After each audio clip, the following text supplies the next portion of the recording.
Praise the lord. Hallelujah. જીવંત ઈશ્વરના પવિત્ર અને સામર્થ્યવાન નામમાં આપ સર્વને પ્રેમી સલામ. ઈસ્ટરની પ્રેમી સલામ. ખ્રિસ્ત ઉઠ્યા છે, હા તે ખરેખર ઉઠ્યા છે. ખ્રિસ્ત ઉઠ્યા છે, હા તે ખરેખર ઉઠ્યા છે. ખ્રિસ્ત ઉઠ્યા છે, હા તે ખરેખર ઉઠ્યા છે. વાલાઓ, મારા અને તમારા માટે, સમગ્ર માનવજાતને માટે. Praise the lord. હાલેલુયા. હૃદયથી ઉલ્લાસ સાથે, આનંદના પૂરા ભાવ સાથે આ ઉલ્લાસ મારા ને તમારા હૃદયોમાંથી નીકળવો જોઈએ. કેમ? કારણ કે આજથી 2000 વર્ષ પૂર્વે વાલાઓ, મારા ને તમારે સારું એ તારનાર પ્રભુ ઈસુ ખ્રિસ્ત જેણે મરણ પર જય પામ્યો, રાઈટ, અને એ કબર આજે પણ ખુલ્લી છે. દુનિયામાં એકમાત્ર કબર એવી છે કે જે આજે પણ ખુલ્લી છે. અને એટલે પ્રેઝ ધ લોર્ડ અને હાલેલુયા. ઈશ્વરના નામને ધન્યવાદ આપીએ છીએ, રાઈટ. ઓકે, ઈશ્વરના વચનોમાં જઈએ તો આપણને આજના માટે જે વચન ઈશ્વરે રાખી મૂક્યું છે મારા તમારા માટે, એ આપણે સમજી શકીએ, રાઈટ. માથીની લખેલી સુવાર્તા અને એનો 28મો અધ્યાય એટલે કે છેલ્લો અધ્યાય જ્યારે વાંચીએ ત્યારે ખરેખર હૃદય આનંદથી ઉલ્લાસિત ને આશીર્વાદિત થઈ જાય, આનંદિત થઈ જાય. કારણ કે એ 3 દિવસ પહેલા, બરાબર, ગુડ ફ્રાઈડે, રાઈટ, અને એ ગુડ ફ્રાઈડે આજે બધું પ્રભુને વધસ્તંભે જડ્યા એના પછીનો 3જો દિવસ આજનો, રાઈટ. પણ એ ગુડ ફ્રાઈડે જે પરિસ્થિતિ હતી, જે વાતાવરણ હતું, બહુ ભયંકર હતું, અસહ્ય હતું. કેમ? કારણ કે તમે એ ગુડ ફ્રાઈડેના દિવસનું વાતાવરણ, જ્યારે પ્રભુ ઈસુ ખ્રિસ્તને વધસ્તંભે જડ્યા ત્યારનું વાતાવરણ, ત્યારના લોકોની પરિસ્થિતિ, અને જ્યારે પ્રભુ ઈસુ ખ્રિસ્ત એ આજથી 2000 વર્ષ પૂર્વે આજના દિવસે એટલે કે ઈસ્ટરના દિવસે એ મરણમાંથી જય પામ્યા, રાઈટ, પુનરુત્થાન થયા, ત્યારે જે લોકોને એમની સાથેનો સંપર્ક થયો, એમનો ઉન્માદ તમે જુઓ, એ બંને ચિત્રને કમ્પેર કરો તો આપણને ખ્યાલ આવે. થોડા શબ્દોમાં આપણે સમજવાના માટે પ્રયત્ન કરીએ તો આપણને ખ્યાલ આવે, રાઈટ. એ કાલ્વરીનો જે બનાવ બન્યો, પ્રભુને વધસ્તંભે જડ્યા, એ પછી યરૂશાલેમમાં ઉપલી મેડીની અંદર તમે જુઓ તો બારણા બંધ કરી દીધા હતા એ શિષ્યોએ, રાઈટ. સાંકળો મારીને બીકથી એ લોકો છુપાઈ ગયેલા. કેમ? કારણ કે એ બીક હતી કે હવે રોમન સૈનિકો કોને પકડવાના માટે આવશે? અમને પકડવા માટે આવશે, અને પછી અમારો વારો આવશે. એ બીક ને ભય એ એમના જીવમાં હતું, એમના જીવનમાં હતું, એમના હૃદયમાં હતું. એક નાના સમૂહનું એ ચિત્ર આપણને એ રીતે જોવા મળે, ને એની અંદર કેટલી બધી ખિન્નતા એમના હૃદયની અંદર હશે. કેમ? કારણ કે જે આંધળાને દેખતો કરતો હતો, જે લંગડાને ચાલતા કરતા હતા, જે મરણમાંથી સજીવન કરતા હતા, એ પ્રભુ ઈસુ ખ્રિસ્ત હવે એમની પાસે નથી.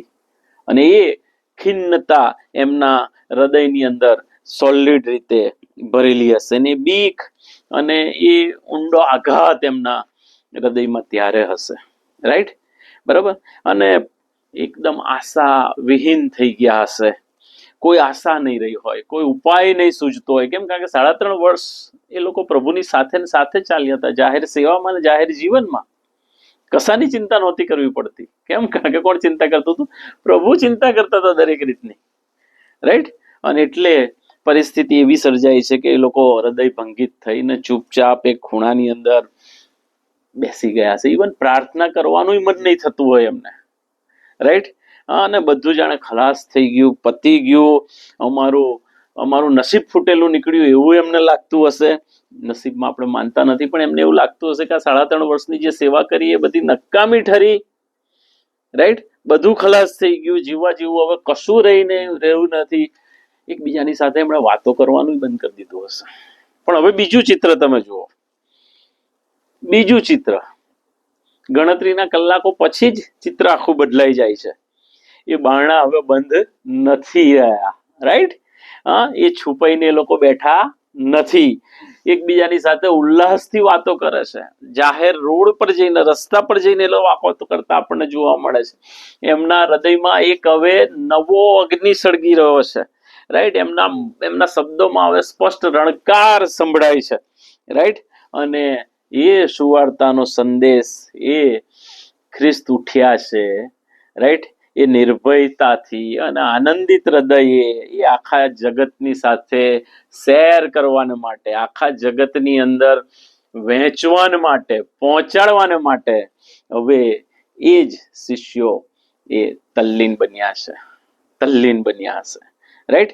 કેમ? કારણ કે ખ્રિસ્ત જે એમનો આગેવાન હતો, રાઈટ, જે મરણ પામ્યો હતો, અને એ જે દુઃખ ને ગ્લાની ને તકલીફ ને વેદના જે એમને થતી હતી, એ તો હવે પૂરી થઈ ગઈ. એ સમય પૂરો થઈ ગયો હવે તો, રાઈટ. અને થોડા જ કલાકો પછી એ આખી એક નવી સમજણ, એક આખું નવી વ્યવસ્થા એ ઈશ્વરના આયોજનમાં જોવે છે. એની પાછળનું કારણ તો એક જ, અને તો એક જ કે એ ખ્રિસ્ત ઉઠ્યો છે. અને એટલે વાલાઓ, મારે ને તમારે હૃદયના પૂરા ઉલ્લાસ સાથે પુકારવું પડે કે ખ્રિસ્ત ઉઠ્યો છે, તે હા ખરેખર ઉઠ્યો છે. એ ખાલી ખ્રિસ્તી લોકો માટે નહીં, વિશ્વાસીઓ માટે નહીં, પણ એ તો સમગ્ર માનવજાતને માટે ખ્રિસ્ત ઉઠ્યો છે. કેમ? કારણ કે તમે વાંચો માથીની લખેલી સુવાર્તા 28મા અધ્યાયની અંદર, અને આપણને જે હક અને અધિકાર આપવામાં આવ્યો, શું કીધું? જાઓ અને સર્વ દેશનાને શિષ્ય કરો. માથી 28 અને 19 ની અંદર, બરાબર. અને પછી કહે છે, દીકરા, બાપ, દીકરા તથા પવિત્ર આત્માના નામે શું કરતા જાઓ? બાપ્તિસ્મા આપતા જાઓ. બહુ સ્પષ્ટ. ખ્રિસ્તી બનાવો એવું કીધું જ નથી. અત્યારે જે મીડિયામાં, સોશિયલ મીડિયામાં જે બધી ચર્ચાઓ ચાલી રહી છે, રાઈટ, એની અંદર આપણે જોઈએ છે પ્રભુએ કોઈ ધર્મનું સ્થાપન કર્યું નહોતું. યાદ રાખીએ, પ્રભુ ઈસુ ખ્રિસ્ત કોઈ ધર્મનું સ્થાપન કરવા માટે આવ્યા નહોતા. એ તો લોકોના હૃદયો પર રાજ કરવા માટે આવ્યા હતા. એ તો ઈશ્વરે એમને જે આયોજન સોંપ્યું હતું, એ આયોજન પરિપૂર્ણ કરવા માટે આવ્યા હતા. એ તો મારા ને તમારે સારું મરણ પછીનું એક જીવન છે, એ જીવનની સાબિતી આપવા માટે આવ્યા હતા. યાદ રાખીએ વાલા.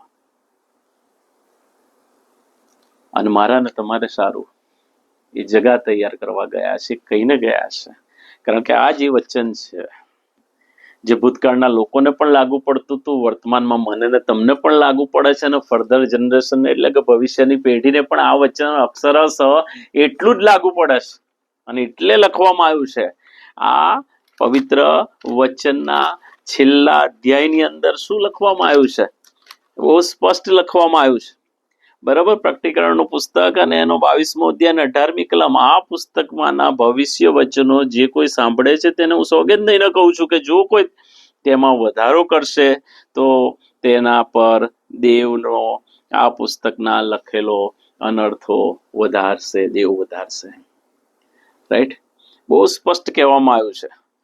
19મી કલમ કહે છે કે વળી જો કોઈ આ ભવિષ્ય વચનના પુસ્તકમાંથી કંઈ પણ કાઢી નાખશે તો દેવ તેનો ભાગ જીવનના ઝાડમાંથી તથા પવિત્ર નગરમાંથી, એટલે આ પુસ્તકમાં જે જે લખેલું છે એમાંથી કાઢી નાખશે. તમને હું જાણીએ છે વાલાઓ, ઇતિહાસ ગવાહ છે, યા વર્લ્ડ હિસ્ટ્રી ગવાહ છે કે જે વચનો આની અંદર લખેલા છે એ અક્ષરશઃ પરિપૂર્ણ થયા છે અને થયા જ છે.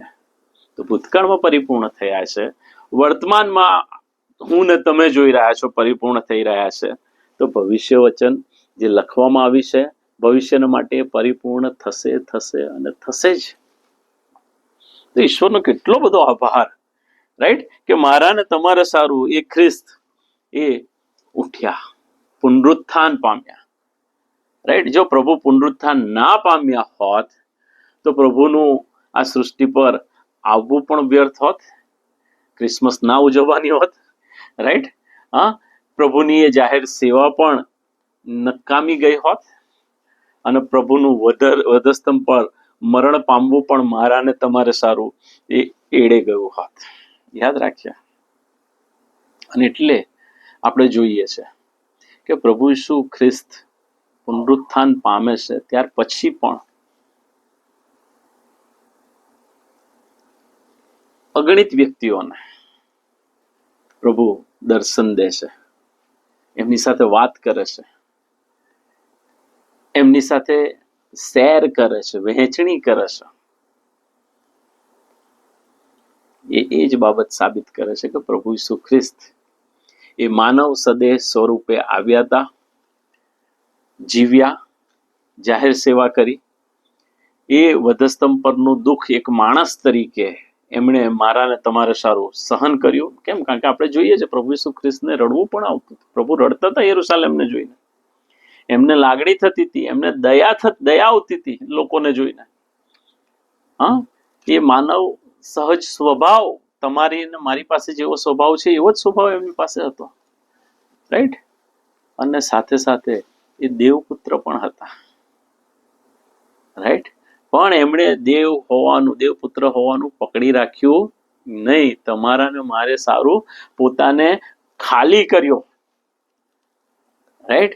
કે જેથી તમને ને મને જીવન મળે અને ભરપૂર જીવન મળે, ભરપૂર જીવન મળે. અને એટલે વાલાઓ યાદ રાખીએ, મારા ને તમારે સારું પ્રભુ ઈસુ ખ્રિસ્ત એ પુનરુત્થાન પામ્યા કે જેથી મરણ પછીનું જે જીવન છે તમારા મારા માટે કેવું થઈ જાય? આશીર્વાદિત રૂપ થઈ જાય, અર્થપૂર્ણ બની જાય. એ તારનારને પ્રભુ તરીકે સ્વીકારવાનું કે જે માર્ગ, સત્ય અને જીવન છે, જે બારણું છે કે જેમાંથી આપણે પસાર થઈએ છીએ આપણા ઈશ્વરને મળવાને માટે, બાપને મળવાને માટે, રાઈટ? જે મધ્યસ્થ છે મારો ને તમારો. અને એટલે તમારે ને મારે સ્વીકારવું જ પડે. એના વગર બીજો કોઈ ઓપ્શન આપણી પાસે નથી. એના સિવાય બીજો કશો જ માર્ગ નથી. પ્રભુ ઈસુ ખ્રિસ્તને ત્રાતા અને તારનાર તરીકે સ્વીકાર્યા સિવાય છૂટકો જ નથી. અધરવાઇઝ આ જીવન એ વ્યર્થતા સઘળું વ્યર્થ છે, રાઈટ? એ સાબિતી પૂરા છે કે સૃષ્ટિ પર એક જ વ્યક્તિ એવો થઈ ગયો કે જે મરણ પણ જેણે જય મેળવ્યો અને જે મરણમાંથી સજીવન થયો. એ તો સમગ્ર માનવજાતને માટે, ભલે એને ઓળખતા હોય કે ના ઓળખતા હોય, પણ જો ઓળખે છે તો પ્રેઝ ધ લોર્ડ ને હાલેલુયા. કેમ? કારણ કે જે વ્યક્તિ પ્રભુ ઈસુ ખ્રિસ્તને વ્યક્તિગત રીતે, અંગત રીતે તારનાર પ્રભુ તરીકે ઓળખે છે, તો એના માટે મરણ પછીનું જે જીવન છે એ જીવનના દ્વાર ખુલ્લા થઈ જાય છે. જાણીએ છીએ, આપણને વચન વારંવાર એ કહે છે, સાદી, સરળ અને સ્પષ્ટ ભાષામાં વચન વારંવાર આપણને સમજાવે છે. આ કાનોએ અથડાય છે, આ મનની અંદર વિચારતા કરે છે, આ હૃદયની અંદર ટચ કરે છે.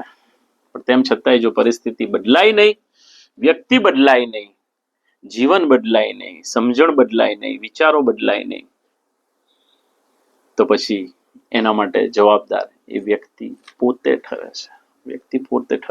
કેમ? કારણ કે જે પ્રભુ ઈસુ ખ્રિસ્તના વ્યક્તિગત અનુભવમાં આયા, એમના જીવનો તો બદલાયા જ છે. ઇતિહાસ સાક્ષી પૂરે છે, બાઇબલ સાક્ષી પૂરે છે, તમે ને હું નજરો નજર અત્યાર સુધી જોઈએ છે.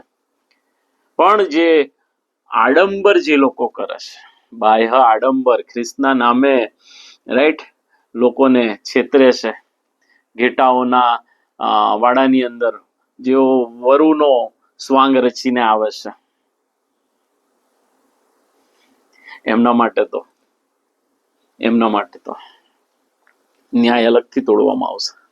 યસ, કારણ કે તેઓ વધારે જવાબદાર ઠરે છે. કારણ કે ઈશ્વરે એમને મારા ને તમારા જેવા માણસ જ બનાવ્યા છે. સ્પેશિયલ એમને કોઈ કેટેગરી આપવામાં આવી નથી, રાઈટ?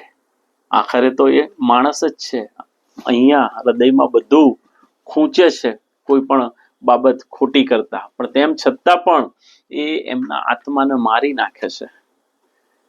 ઈશ્વરના અવાજને સાંભળવાનું બંધ કરી દે છે, ઈશ્વરથી વિમુખ થઈ જાય છે, ઈશ્વરના આયોજનથી વિરુદ્ધ થઈ જાય છે. ઈશ્વરને નથી ગમતું એવી રીતે જ્યારે વ્યક્તિ વર્તે છે, કાર્ય કરે છે અને જીવે છે, ત્યારે એમના માટે પછી બીજો કોઈ માર્ગ રહેતો નથી. દરેક વ્યક્તિને લાગુ પડે છે, મને પણ લાગુ પડે છે, તમને પણ લાગુ પડે છે, સાંભળનાર દરેકને લાગુ પડે છે, અને સમસ્ત માનવજાતને આ બાબત લાગુ પડે છે. કેમ? કારણ કે પ્રભુ ઈસુ ખ્રિસ્ત એ આપણને જીવન આપવાના આવ્યા, અને ભરપૂર જીવન આપવાના આવ્યા. એ ભરપૂર જીવન શું તમે ને હું માણી રહ્યા છે? એ ભરપૂર જીવન તમે ને હું અનુભવી રહ્યા છે? એ ભરપૂર જીવન તમે ને હું સમજી રહ્યા છે. જો સમજી રહ્યા છે તો પ્રેઝ ધ લોર્ડ ને હાલેલુયા. તો ખરા અર્થમાં એ ગુડ ફ્રાઈડે એ ખરો ગુડ ફ્રાઈડે બને છે, અને ઈસ્ટર એ પુનરુત્થાનનો દિવસ પ્રભુ ઈસુ ખ્રિસ્તનો એ ખરા અર્થમાં એ પુનરુત્થાનનો દિવસ, ખરા અર્થમાં એ ખરી ઈસ્ટર બને છે. બાકી તો વર્ષો આવશે ને જશે, સમય પૂરો થઈ જશે. કેમ? કારણ કે આપણું આયુષ્ય 70 વર્ષ, 80 વર્ષ, બળના કારણે 80 વર્ષ થાય, મૂસા કહે છે એ પ્રમાણે. રાઈટ, ગીત શાસ્ત્રમાં એ મૂસાની પ્રાર્થનામાં આપણે વાંચીએ છીએ. પછી શું? યાદ રાખીએ વાલાઓ, યાદ રાખીએ. ઈસ્ટર આપણને અનુભવ કરાવે છે, યાદ અપાવે છે. ઈસ્ટર તમને ને મને કહે છે, એ આ જ કહે છે કે ખ્રિસ્ત ઉઠ્યો છે, એ ખરેખર ઉઠ્યો છે. જો એ સમજીએ છે તો પ્રેઝ ધ લોર્ડ ને હાલેલુયા. ઈશ્વરના નામને ધન્યવાદ હો. મે God bless you. Bye bye, take care. આપણે પ્રભુએ શીખવેલી પ્રાર્થના જે શિષ્યોને કરી હતી એ સાથે સાથે બોલીએ, અને ત્યાર પછી આશીર્વાદ ઉચ્ચારવામાં આવશે. ઓ આકાશમાંના મારા બાપ, તમારું નામ પવિત્ર મનાવ, તમારું રાજ્ય આવ, જેમ આકાશમાં તેમ પૃથ્વી પર તમારી ઈચ્છા પૂરી થાવ. દિવસની અમારી રોટલી આજ અમને આપો, અને જેમ અમે અમારા ઋણીઓને માફ કર્યા છે તેમ તમે અમારા ઋણો અમને માફ કરો. અમને પરીક્ષામાં ન લાવો, પણ ગુંડાઈથી અમારો છૂટકો કરો. કેમ કે રાજ્ય તથા પરાક્રમ તથા મહિમા સર્વકાળ સુધી તમારા છે. આમેન. અને હવે આપણા તારનાર પ્રભુ ઈસુ ખ્રિસ્તની કૃપા, ઈશ્વર પિતાનો પ્રેમ અને પ્રભુ પવિત્ર આત્માની મીઠી મધુરી સંગત આ પણ સર્વની સાથે હમણાંથી સદા સર્વકાળ સુધી હોજો. આમેન.